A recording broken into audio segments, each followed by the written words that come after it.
तो एक समय की बात, राजा दशरथ जी के मन में बहुत ग्लानि हुई।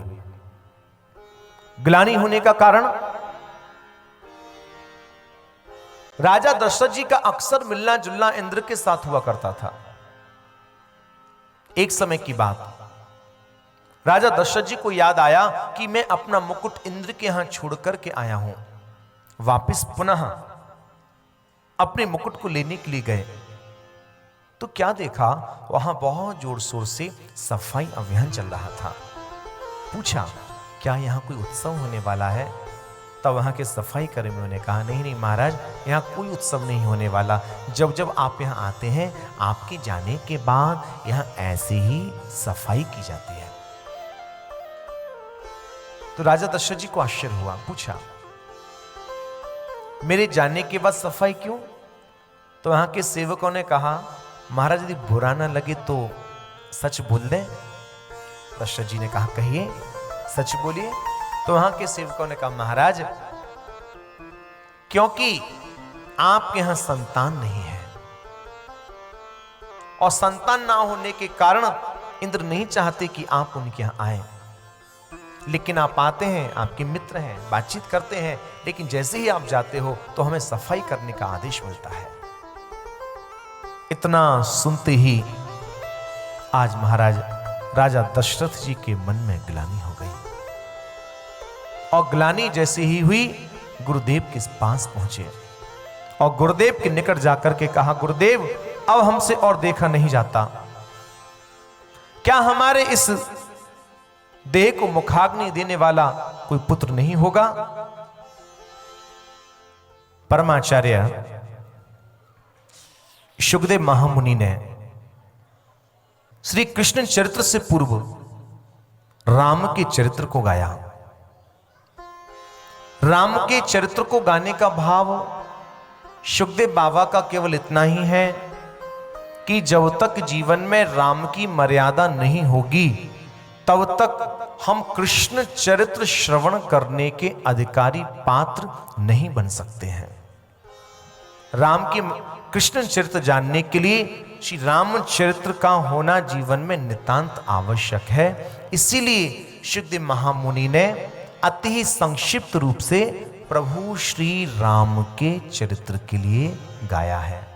देखिए, प्रभु श्री राम का जन्म भले ही राजघराने में हुआ हो, लेकिन प्रभु श्री राम ने अपना जो प्रारंभिक जो जीवन है, अपना जो बाल्यकाल है, वह कहां समर्पित किया?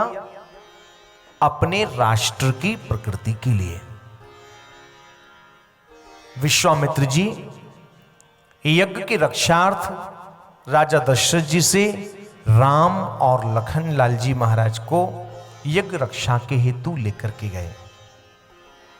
प्रभु श्री राम ने अपना प्रारंभिक जीवन अपने राष्ट्र की प्रकृति की सुरक्षा के लिए समर्पित किया, क्योंकि प्रभु श्री राम का एक नाम और प्राप्त होता है, वह है वन माली।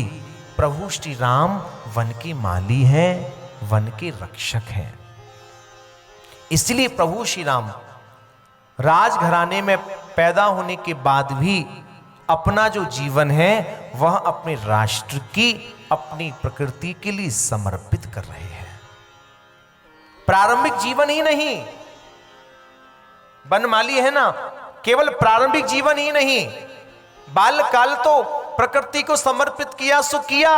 जब जनक नंदिनी किशोरी सी सीता जी के स्वयंवर का समाचार मिला तो गुरुदेव के साथ, विश्वामित्र जी के साथ लखन लाल जी सहित श्री रघुनाथ जी जनकपुर पधारे, पहुंचे, लेकिन जनकपुर में प्रवेश करने से पूर्व श्री रघुनाथ जी ने जनकपुर की जो वन संपदा है उसकी प्रशंसा की है। आप सब इस प्रसंग से परिचित हैं, किस प्रकार प्रकृति ने ही, राधे राधे, प्रकृति ने ही अपनी वाटिका में, पुष्प वाटिका में श्री रघुनाथ जी का सिया जी से मिलन कराया। और जब स्वयंवर की बात आई, स्वयंवर के समय सबके देखते ही देखते श्री रघुनाथ जी ने धनुष को उठाकर के टंकार किया है। महाराज सिया जी से अपने गले में माला पड़वाई यानी कि अपनी विवाह की व्यवस्था बनाई सो बनाई, संग में अपने और तीनों भैयन के ताई अपनी साली साहेबाओं से महाराज चाई माई करवा दी, ब्याह करवा दियो। प्रभु श्री राम अवध लौट करके आए सिया जी के सहित, लेकिन प्रभु श्री राम को तो विश्व की प्रकृति अपनी ओर आकर्षित कर रही है, इसलिए प्रभु श्री राम ने अपना मध्य का जो जीवन है, प्रारंभिक जीवन तो प्रकृति को समर्पित किया सो किया, लेकिन मध्य का जो जीवन है 14 वर्ष के लिए प्रकृति के लिए समर्पित कर दिया। जब राम को युवराज बनाने का प्रसंग उठा, प्रभु श्री राम ने विचार किया, यदि कहीं मैं राजा बन गया तो मैं अपने विश्व की प्रकृति की सेवा कैसे कर पाऊंगा। इसलिए ऐसी लीला रची कि कैकेयी ने भ्रमित होकर के श्री दशरथ जी से 14 वर्ष का वनवास प्रभु श्री राम के लिए मांग लिया। यानी कि प्रभु श्री राम ने अपना प्रारंभिक जीवन, मध्य का जो जीवन है, वह किसके लिए समर्पित किया है? अपने राष्ट्र की प्रकृति के लिए। आप सब विदित हैं किस प्रकार श्री प्रभु राम सीता जी लखन जी के साथ वन के लिए चले। सीता जी का हरण हुआ, हनुमान जी के द्वारा पता लगवाया, सेतु का निर्माण हुआ, अनेक दैत्य आए, उनका वध किया, शरण में आए, विभीषण को स्वीकार किया, और अंत में रावण का वध करने के पश्चात जब सीता जी सहित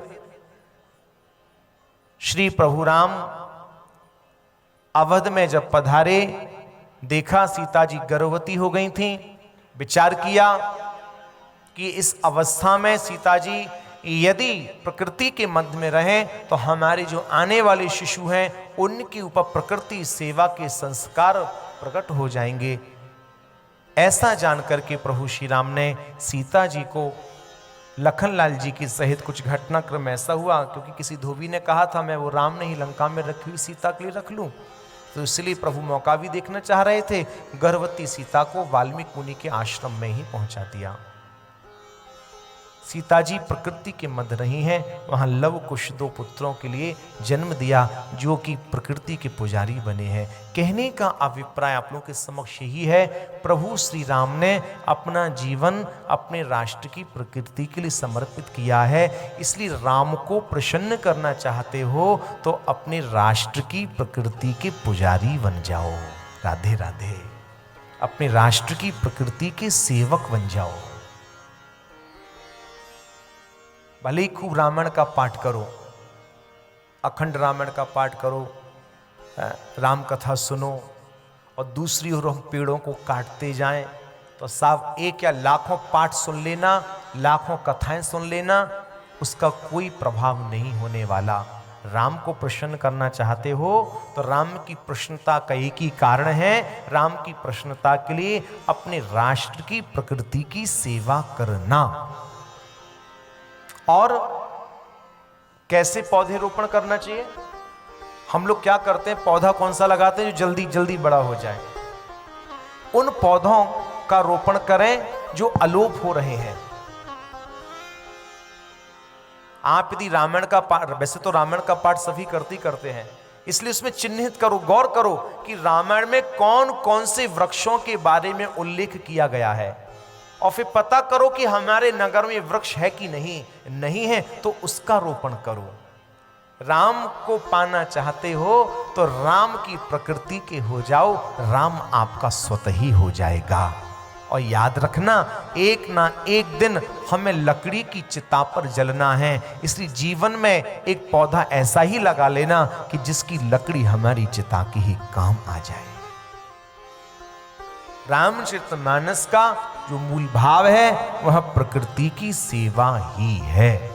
आपके ऊपर निर्भर करता है कि आप किस प्रकार इस प्रसंग को लेते हैं। राधे राधे। विचार कीजिएगा और बहुत गौर से शब्दों पर गौर करो। हम पाठ पूजा बहुत करते हैं लेकिन उसका महत्व नहीं जान पाते।